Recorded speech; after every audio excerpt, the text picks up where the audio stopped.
कि मुझ पे भी चश्मे करम ऐ मेरे आका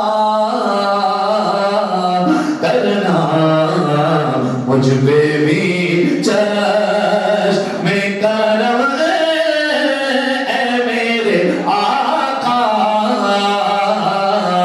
करना, मुझ पे भी चश्मे करम ऐ मेरे आका करना। हक तो मेरा भी रहमत का तकाज़ा करना, हक तो मेरा भी रहमत का तकाज़ा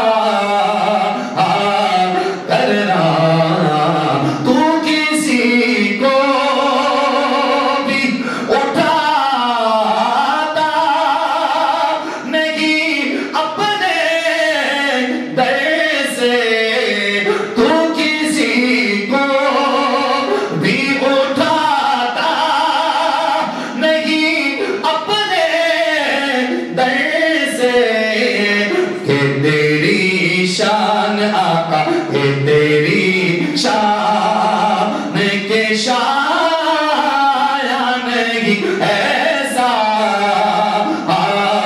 करना। ये तेरा काम, बोलो सुभान अल्लाह, बोलो सुभान अल्लाह।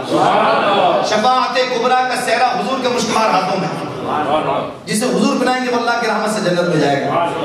अल्लाह अकबर। वो किसी ने पूछा हमारे शाह साहब से, बोला अल्लाह शफाअत नहीं कर सकता? बोला कर सकता है। बोला फिर क्यों नहीं करता? बोला जाके पूछ ले। बोला हमारी शफाअत तो हुजूर करेंगे। बोलो सुभान अल्लाह।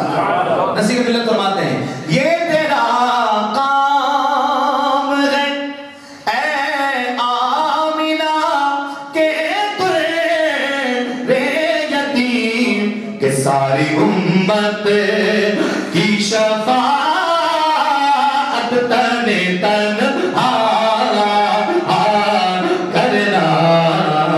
मुझ पे महशर में नसीर उनकी नजर पड़ ही गई, कहने वाले इसे कहते हैं खुदा